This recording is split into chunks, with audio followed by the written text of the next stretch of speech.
Namaste. Thank you for being here. This is Hira, and in this video I wanted to talk about conversations that I call fuck it conversations now. So I grew up in a really volatile household, and when my father was home, it was like eggshells everywhere, right? So you had to be really careful what you said, what you did, how you spoke, and if you accidentally stepped on an eggshell, there was like a 9 out of 10 chance that he was gonna blow up his fist. Like, he was verbally abusive, and he just needed an excuse to be angry. Like, it could be anything, something as silly as a glass of water. Like, there have been fights that broke out in my childhood home over like a pathetic, useless glass of water. Like, it's not even worth your expenditure of energy, right? But it did. So, and then, I remember like having blowouts with my father. So many. I've lost count. Total blowouts. He treated my mom like shit, and then like I would defend my mother naturally, like, and then it would be a fucking blowout. Like, yeah, bad. So anyways, by the time I got to the end of high school, I stopped really caring 90% of what other people thought, including like my own father and mother. Like, we're 90%. And by the time of my first divorce, like, I didn't give a shit. It was like, fuck it. This is how I am. This is how I think. You can give me your opinion, and I don't give a shit. And now that I look back, I like, in terms of like the psychology of it, so like as a child, like having blowouts and awesome catastrophic nuclear blowouts in our volatile abusive household, that the old me, the young me, the child me, the amount of just external internal resistance was awful. It was painful. It was excruciating. You would think that, letting off steam would make it better. No, it made it so much worse. Like, you're just putting oil into the fire. So it reminds me, like, now as an adult, I look back, it's like Newton's third law. The more you push against something, the more it pushes against you, and eventually it wears you out. And that's how it used to be. And like my childhood home, you just get worn out and exhausted, and you're like, why am I doing this to myself? It's this awful roller coaster.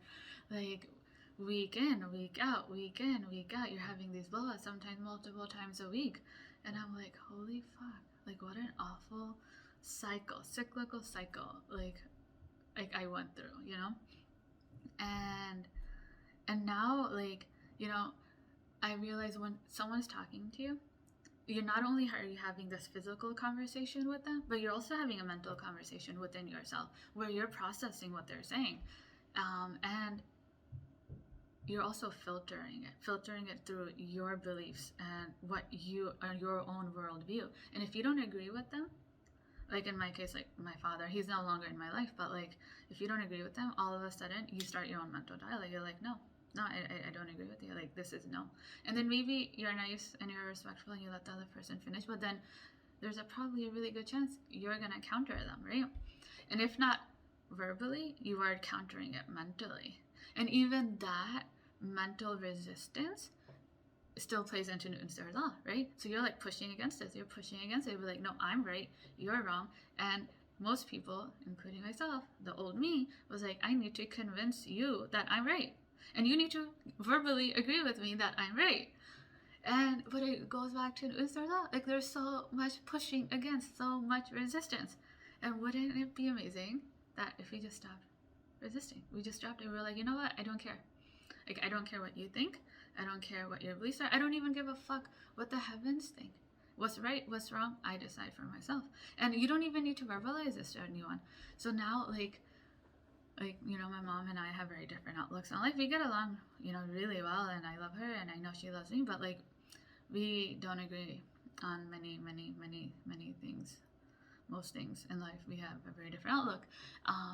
So like, she'll like, because she's older and thus all-knowing and wise, like most mothers believe they are, especially Desi mothers, because they have like a God-given right to dictate your life. She'll like give me advice, and I'll be like, in my head, I will literally see like the Google trash icon, and I'll be like, trash. Like, I'm not even going to think about it. I'm not even going to give it more bandwidth than necessary. Like, that's it. I'm done. Trash. Like, no, fuck it. It is a fuck it conversation in my head. Like, I am not doing this anymore. I wasted enough of my life in volatile situations and arguments and useless arguments. Whether I won the argument or didn't win the argument, I don't even care. It was awful then, and even thinking about it now, I'm like, oh, it's just awful now, and I choose to think and work differently now. And so if my mom gives me advice that doesn't resonate with me, I don't even have to tell her. I mean, I might mention it to be like, no, I don't agree with you. Or I'll let her just finish the conversation in my head. I'll just like throw it in the trash. And I do that with my spouse. I'm like, you can give me advice and I can choose not to give a fuck about it. You know? And at first it really bothered him. He's like, I don't understand why you don't care about my opinions. And I'm like, because I don't agree with them. That's it. You know, like I know I sound like a bitch, but really, like, I'm not trying to be. I care about my own mental health. That's what I care about. I care about how I feel. I care about my clarity, my beingness, and that is so important to me. And my mental health is so important to me that, like, it's like if you say things that don't resonate with me, I'm just gonna move on. Like, yeah, that's it. Like, you can give me your opinion, but you know what? At the end of the day, it is my choice whether your opinion matters. So basically, like, and I even now, like, I'll have fuck it conversations. I'll just be like, mentally, like, in my head, I'll be like, trash, trash, trash, trash. Like, I'm not gonna ruminate over it. I'm not gonna think about it. I know who I am. I am very comfortable in myself, in my body, in my image, and that's it. Like, I'm not. Oh, yeah, that's it. I want to get to a place where who I am is unfuckable. Like, my emotions are me. They're my guidance system. They're my compass, and they're not for other people to mess with. And you can, yeah, that's it. So I hope that, like, this video helps you come to a place where you can just be like, yeah, this is a fucking conversation, and I'm just gonna mentally delete it. Like, this no longer matters. What matters is how you think. What matters is my outlook on life and what resonates with me. And at the end of the day, you don't need confirmation from any motherfucker, including your parents. You know, most parents think that they get their kids, but I don't know.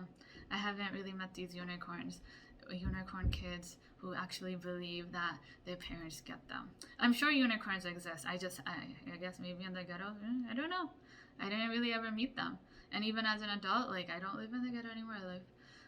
I've lived in many different places globally, but, like, I haven't met anyone that has said to me that, yeah, my parents get me. Like, we're on the same page. That they actually confirm who I am as a person. That'd be pretty amazing, but whatever. It is what it is. We don't need external confirmation for who we are. But the confirmation you need isn't from the heavens, nor is it from the earth. It is from within you.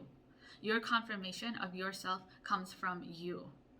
And if you can't get to that place, then always, at some points in your life, something external to you is going to mess with your feelings. You're going to end up on this roller coaster. It might not be the dragster in Cedar Point, but it'll be some version of a loopity-loop roller coaster of emotions, because you're not confirming who you are. You're not comfortable with who you are. You're not okay with your own beliefs. So the sands are always shifting in your life, right? You're on, like, this sandy ground, and it's always shifting, it's always moving, and you're always you're in a teeter-totter trying to figure out who you are. And then people come into your life and then they kind of shake you up, or like my dad, like, they're just verbally abusive and they're degrading and they think that you're a second-class citizen. So then your life becomes a loopity-loop roller coaster. But you can use those experiences to be like, yeah, the more I'm pushing against this, the more it's coming into my life, and the more awful it is, and the more it's exhausting me. So step back mentally. It's all in your head. And be like, yeah, this is a fucking conversation. I don't care. I have deleted what you said, and I am moving on, because I know who I am. I know my beliefs. I am comfortable in myself, and that is all that matters. So I hope this helps, and I hope all is well. Namaste.